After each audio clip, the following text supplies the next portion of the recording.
നമസ്കാരം, പുതിയ വീഡിയോയിലേക്ക് സ്വാഗതം. അന്താരാഷ്ട്ര ബഹിരാകാശ നിലയത്തിൽ കുടുങ്ങിക്കിടന്ന സുനിത വില്യംസും ബുച്ച് വിൽമോറും തിരികെ ഭൂമിയിലേക്ക് എത്തിച്ചേരുമോ?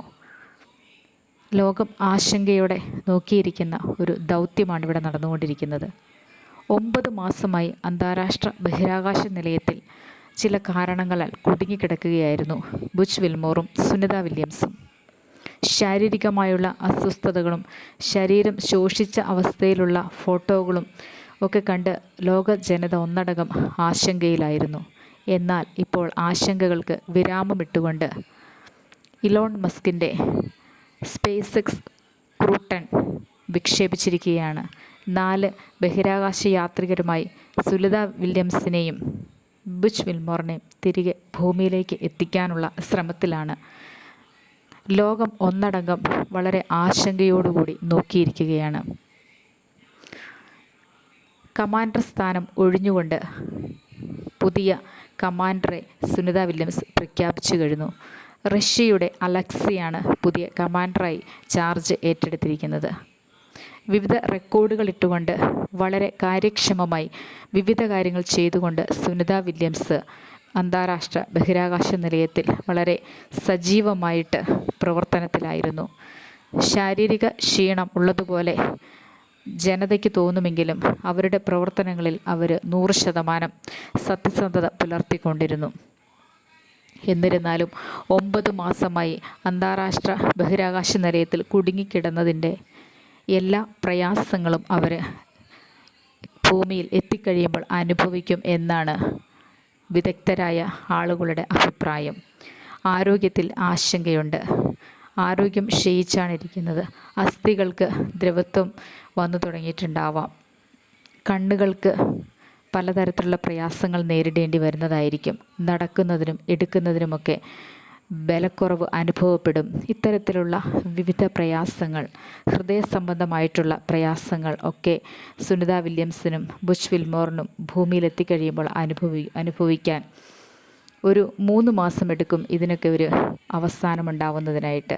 ഈ കാലയളവ് ഭൂമിയിൽ വളരെയധികം സാവകാശത്തോടുകൂടി മാനസിക ആരോഗ്യവും നല്ല രീതിയിൽ വീണ്ടെടുക്കാൻ ഒറ്റപ്പെടലിൻ്റെയും ഒക്കെ വേദനകൾ ഇവർക്കുമുണ്ടാവാം. ഇതിനെയൊക്കെ അതിജീവിക്കാൻ 3 മാസം എടുക്കുമെന്നാണ് വിദഗ്ധർ അഭിപ്രായപ്പെടുന്നത്.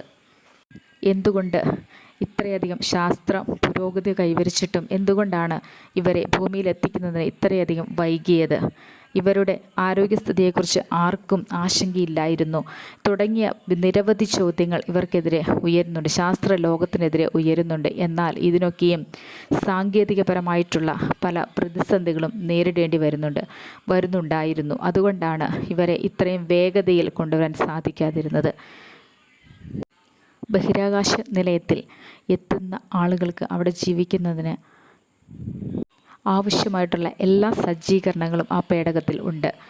ബഹിരാകാശ നിലയത്തിൽ ഓക്സിജൻ സ്വതന്ത്രമായി നിർമ്മിക്കുന്നതിന് ഒക്കെ സാധിക്കുന്നതാണ്. നമുക്ക് സാധാരണ ആളുകൾക്ക് പല പല ആശങ്കകളും ഇതിനെക്കുറിച്ച് ഉണ്ടായിരിക്കും. 2 വമ്പൻ ബിസിനസ് ശക്തികളാണ് ബഹിരാകാശ പേടകങ്ങൾ നിർമ്മിക്കുന്നത്, ബോയിങ്ങും സ്പേസ് എക്സും. ബോയിങ്ങിൻ്റെ സ്റ്റാർ ലൈനറിലായിരുന്നു ഇവർ ബഹിരാകാശത്തേക്ക് പോയത്. എന്നാൽ ഹീലിയം ചോർച്ച, മറ്റ് സാങ്കേതിക ചില തകരാറുകളൊക്കെ വന്നതിൻ്റെ പേരിലാണ് ഭൂമിയിലേക്ക് തിരികെ എത്തിച്ചേരാൻ കഴിയാതെ ഇരുന്നത്. ഇപ്പോൾ അവരെ തിരികെ എത്തിക്കുന്നതിനായിട്ട് സ്പേസ് എക്സാണ് മുൻകൈ എടുത്തിരിക്കുന്നത്. ഡൊണാൾഡ് ട്രംപിൻ്റെ നിശ്ചിത തീരുമാനവും പ്രതീക്ഷയോടെയുള്ള പല തീരുമാനങ്ങളുമൊക്കെയാണ് ഇപ്പോൾ ഇത്രയും വേഗതയിൽ സുനിത വില്യംസിനെയും ബുച്ച് വിൽമോറിനെയും ഭൂമിയിലേക്ക് എത്തിക്കുന്നതിന് സാധിക്കുന്നതെന്ന് പറയാതിരിക്കാൻ തരമില്ല. ഇലോൺ മസ്കിൻ്റെ സ്പേസ് എക്സ് ക്രൂ 10 വിജയകരമായിരിക്കട്ടെ എന്ന് നമുക്ക് പ്രാർത്ഥിക്കാം. കൽപ്പന ചൗളയെപ്പോലെ ആകാശത്തിൽ ഒരു അഗ്നിഗോളമായി തീരാതിരിക്കാൻ നമുക്ക് പ്രാർത്ഥിക്കാം. വളരെയധികം പ്രയാസങ്ങളും പ്രതിസന്ധികളുമൊക്കെ നേരിട്ടാണ് ഇവരൊക്കെ ശാസ്ത്രത്തിൻ്റെ വളർച്ചയ്ക്കും പുരോഗതിക്കും വേണ്ടി പ്രവർത്തിച്ചു കൊണ്ടിരിക്കുന്നത്. ശാസ്ത്രം പുരോഗമിക്കും തോറും മനുഷ്യരുടെ വളർച്ചയാണ്, മനുഷ്യരുടെ സാങ്കേതികപരമായിട്ടുള്ള വളർച്ച ശാസ്ത്രത്തിലൂടെയാണ് ഉണ്ടായിക്കൊണ്ടിരിക്കുന്നത്. ഇതിനൊക്കെ കാരണമാകുന്നത് ഇവരെ പോലെയുള്ള ത്യാഗങ്ങൾ സഹിക്കുന്ന പല ശാസ്ത്രജ്ഞരുമാണ്. സുനിത വില്യംസിനെയും ബുച്ച് വിൽമോറിനെയും നമുക്ക് അഭിനന്ദിക്കാതിരിക്കാൻ തരമില്ല. ഇവരുടെ യാത്രകൾ വളരെ സുരക്ഷിതമായിരിക്കട്ടെ എന്ന് ആഗ്രഹിക്കുകയാണ്. മാർച്ച് 19 ഇവർ ഭൂമിയിൽ എത്തിച്ചേരുമെന്നാണ് പ്രതീക്ഷിക്കുന്നത്. ചെന്നിരിക്കുന്ന സ്പേസ് എക്സ് ക്രൂ 10 യാത്രയുടെ വിവരണങ്ങളൊക്കെ പഠിച്ച് എങ്ങനെയാണത് കൈകാര്യം ചെയ്യേണ്ടതെന്നൊക്കെയുള്ള പഠനത്തിന് ശേഷം അവർ മാർച്ച് 19 തിരികെ എത്തിച്ചേരും എന്ന് ഉള്ള അറിവാണ് ഇപ്പോൾ ലഭിച്ചുകൊണ്ടിരിക്കുന്നത്. നമ്മുടെയൊക്കെ പ്രാർത്ഥനകളിൽ, നമ്മുടെയൊക്കെ സ്വപ്നങ്ങളിൽ ഇവരുടെ തിരിച്ചുവരവ് മാത്രമാണിപ്പോൾ നമുക്ക് ലക്ഷ്യമുള്ളത്. നമ്മുടെയൊക്കെ ആഗ്രഹം അതുതന്നെയാണ്. മറ്റ് ഒന്നും സംഭവിക്കാതിരിക്കട്ടെ എന്ന് ആഗ്രഹിക്കുകയാണ്. വെറും 8 ദിവസത്തെ അന്താരാഷ്ട്ര ബഹിരാകാശ നിലയത്തിലെ താമസത്തിന് വേണ്ടി യാത്ര തിരിച്ച ഇവർ 9 മാസമാണ് അവിടെ താമസിക്കേണ്ടി വന്നത്. ഈ 9 മാസക്കാലത്തെ താമസം കൊണ്ട് അനേകം റെക്കോർഡുകൾ സ്ഥാപിക്കുന്നതിന് ഇവർക്ക് സാധിച്ചിട്ടുണ്ട്. ഓരോരോ വാർത്തകൾ പുതിയ പുതിയ അതിശയ കാര്യങ്ങളായിട്ട് നമ്മളിലേക്ക് വന്നുകൊണ്ടിരിക്കുകയായിരുന്നു. ഇതിനിടയിൽ ഇവരുടെ നാട്ടിലുള്ള കുഞ്ഞുങ്ങളുമായും കുടുംബക്കാരുമൊക്കെയായിട്ട് സൗഹൃദങ്ങളും സംഭാഷണങ്ങളുമൊക്കെ ഉണ്ടായിരുന്നു. ഇതൊന്നും ശാസ്ത്രത്തിന് അതിശയമല്ല. എങ്കിൽ പോലും ഇവരുടെയൊക്കെ തിരിച്ചുവരവ് വൈകുന്നതിൽ നമുക്ക് ആശങ്കയുണ്ടായിരുന്നു. ഇത്രയധികം ത്യാഗങ്ങൾ സഹിച്ചുകൊണ്ട് ശാസ്ത്രത്തിൻ്റെ വളർച്ചയ്ക്ക് വേണ്ടി ഇവർ പ്രയത്നിച്ചു കൊണ്ടിരിക്കുകയാണ്. ശാസ്ത്രജ്ഞരുടെയൊക്കെ ജീവിതം ഒരുതരം ത്യാഗമാണെന്ന് തന്നെ പറയാം. പ്രതീക്ഷകളും ആത്മവിശ്വാസവുമൊക്കെ നിറഞ്ഞ ജീവിതമാണ് ഇവരുടേത്.